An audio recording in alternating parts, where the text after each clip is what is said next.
Organisation बिहेभियरको केही important क्वेसनहरु हामी discuss गरिरहेका छौं जसमध्ये चाहिँ हामीले लगभग लिडरशिप च्याप्टरसम्मको डेफिनेसन पार्टहरु हामीले सकिसकेका छौं र अरु बाँकी डेफिनेसन पार्टहरु अरु च्याप्टरको बाँकी डेफिनेसन पार्टहरु चाहिँ यस भिडियोमा मैले लिएर उपस्थित भएको छु राम्रोसँग हेरेर साथ दिइदिनु होला हैव अ गुड डे र त्यसैले क्वेशन नम्बर 1 मा जाउँ लेजस्फियर अर्थात फ्री रेन लिडरशिप स्टाइल भन्छ यसको मिनिङ के हो भनेपछि the leaders exercise the absolutely no control absolute लिडरसँग कन्ट्रोल हुँदैन he only provide the information matters and the facility to his subordinate employee center and the subordinates are the free to establish their own goals and chart out the course of actions भनेर यसको definition तपाईले लेख्न सक्नुहुन्छ यो तपाईलाई types of leadership style भनेर तपाईलाई सोध्न सक्छ है लङ क्वेशनमा सोध्ने क्वेशन हो यो त्यसमा तपाईले सबको मिनिङ लेख्नु पर्छ त्यही मिनिङहरुलाई मैले छुट्याएर राख्दिएको छु ल त्यसैले प्याटर्नलिस्टिक लिडरशिप स्टाइल भन्नाले के बुझिन्छ the leader assumes that his function is paternally His attitude is that of treating the relationship between the leader and his group that of the family with the leader as the head of the family. He provides them with a good working condition, fringe benefits and employee service भनेर तपाईले प्याटर्नलिस्टिक leadership style भनेर के हो सोधेपछि 2 मार्क्समा तपाईले यति लेखेपछि पुगिहाल्छ र त्यसैले अर्को क्वेशनमा जाऊ यो क्वेशन तपाईलाई 2075-76 सालमा सोधेको क्वेशन हो state the what trade theory says about the leadership the trade theory emphasizes that the leaders are born and not made. This is the traditional theory. It is also called the great man's theory. It describes the leadership in the terms of personal traits and the special characteristics of leader भनेर तपाईले यसरी यसको लेख्न सक्नु पर्यो है के भन्छ ट्रेड थ्योरीले लिडरशिपलाई भनेपछि यो पोइन्टहरु भन्छ भनेर यसरी तपाईले इन्क्लुड गर्न सक्नु पर्यो न त्यसै अर्को क्वेशनमा जाउँ charismatic leadership भनेको के हो यो चाहिँ तपाईलाई 2 मार्क्समा सोध्ने क्वेशन हो it is a form of interpersonal attraction that inspire the support and acceptance it is a type of influence based on the leader's personal charisma they are found to have the extremely high confidence dominance and the strong conviction in his or her beliefs example ma charismatic leaders are Martin Luther King Jr John F Kennedy etc भने त्यस्तो डेफिनेसनहरु लेख्न सक्नुहुन्छ plus example पनि तपाईले त्यो देखिहाल्नुभयो त्यो नामहरु तपाईले लिन सक्नुहुन्छ र त्यसै अर्को क्वेशनमा एडभर्टाइजेसन थ्योरी अफ लिडरशिप यो पनि एक्जाममा सोधिसकेको क्वेशन हो it deals with the people trying to make the sense out of the cause effect relationship when something happen they want to attribute it to something this theory tells that the leadership is the merely and the advertisement that people make about other individuals effective leaders are generally considered consistent or unwavering in their decision भनेर तपाईले यसरी त्यसको बारेमा पनि लेख्न सक्नु पर्यो र त्यसैले अर्को क्वेशनमा जाउँ ट्रान्जेक्सनल थ्योरी अफ लिडरशिप भनेको के हो भनेर सोधेपछि it explain the exchange relationship between the leaders and followers as per this theory it takes the place when the leaders and their followers are in the same type of exchange relationship that satisfy the need for one or both parties भनेर तपाईले यसको definition बुझ्न सक्नुभयो हैन त्यस्तो गाह्रो केही पनि छैन है ओबीमा मजाले तपाईले राम्रोसँग पढेपछि यही पोइन्टहरु तपाईलाई लङ क्वेशनमा सोधेपछि यही पोइन्टहरुलाई तपाईले डिस्क्राइब गर्नुपर्छ त्यसैले मैले अलग्गै तपाईलाई अगाडि नै ल्याएर उपस्थित भएको र त्यसै ट्रान्सफर्मेसनल थ्योरी अफ लिडरशिप भन्नाले के बुझ्नुहुन्छ it inspire the followers to transcend their self interest for the good of the organization and can have an extraordinary effect on their followers. It is about the leading changing the organizational strategy and the culture so that they have a better fit with the surrounding environment भनेर transformational theory of leadership को बारेमा लेख्न सक्नुहुन्छ है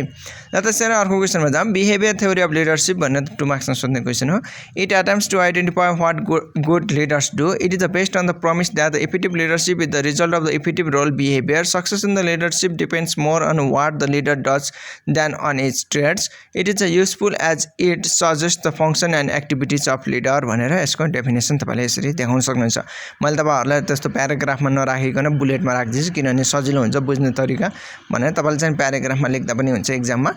र त्यसै अर्को क्वेशनमा जाउँ कन्टिजेन्सी थ्योरी अफ लिडरशिप भन्नाले के बुझिन्छ it is also known as the successional theory of leadership अब सुसेसनल थ्योरी अफ लिडरशिप आयो भने तपाईले यही डेफिनेसन लेख्नुपर्छ according to this theory The success of leadership depends upon the situation in which the leader operates. This model was developed by the Fred E. Fielder. Leadership effectiveness is related to the interplay of leaders traits of the behavior and the situational factors भनेर contingency theory of leadership को बारेमा लेख्न सक्नुहुन्छ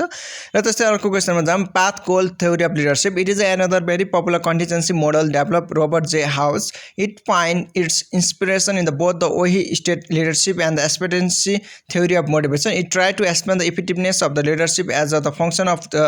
situation. It identified the 4 leadership behavior that might be the used in the different situation to motivate the individuals: direct leadership style, supportive leadership, participative leadership style र achievement oriented leadership style भनेर तपाईले त्यो बारेमा लेख्न सक्नुहुन्छ path goal theory of leadership को बारेमा र त्यसै द ओयो स्टेट युनिभर्सिटी स्टडीले के भन्छ भने चाहिँ in 1945 a group of the research at Ohio State University began the extensive investigation of the leadership. The central focus of their work was to study the depth the work of leader. Their effort uncovered many things concerning leadership behavior. It was the isolation of the 2 dimensions of the leadership behavior, initiating structure र IS ले denote गर्छ र consideration C ले denote गर्छ भनेर बुझ्नु पर्यो र त्यसै अर्को क्वेशन छ युनिभर्सिटी अफ द माइचेङ स्टडीले के भन्छ भने चाहिँ the study show that the employee oriented leaders were the associated with the higher group productivity at the higher job satisfaction on the other end production oriented leader POL tend to be the associated with the low group productivity and lower job satisfaction भनेर यसको definition पनि तपाईले लेख्न सक्नुहुन्छ university माइचेन studies को बारेमा कहिलेकाहीँ सोधिन सक्छ भनेर मात्र मैले लेखिदिएको नत्र भने त्यस्तो क्वेशन टाइपको तपाईले लङ क्वेशन भित्रमा तपाईले पोइन्टहरु इन्क्लुड गर्नु त्यतिखेर चाहिँ काम लाग्न सक्छ र त्यसै अर्को क्वेशनमा जाउँ managerial grid it was created by the RR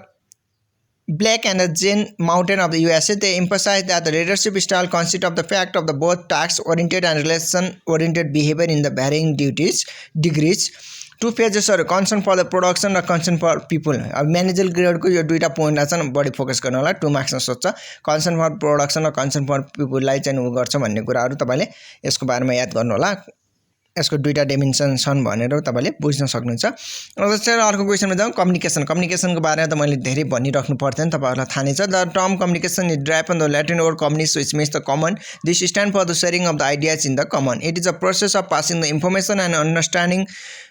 from the one person to another. It has to coordinate tasks and the activities within and between the organization. According to Ricky Griffin के भन्छ त्यो बारेमा तपाईले लेख्न सकिहाल्नुहुन्छ र त्यसरी ग्राफाइन communication भन्नाले के बुझिन्छ it is a informal channel of the business communication that stretches throughout the organization in all the direction irrespective of the authority levels. It exists more at lower level of the organization भन्नु होला र यति लेखेपछि पुगेछ र एउटा figure ग्राफाइन network यस्तो हुन्छ भने तपाईले यसरी फिगर पनि त्यहाँ देख्न सक्नुहुन्छ त्यो फिगर बनाइदिएपछि तपाईले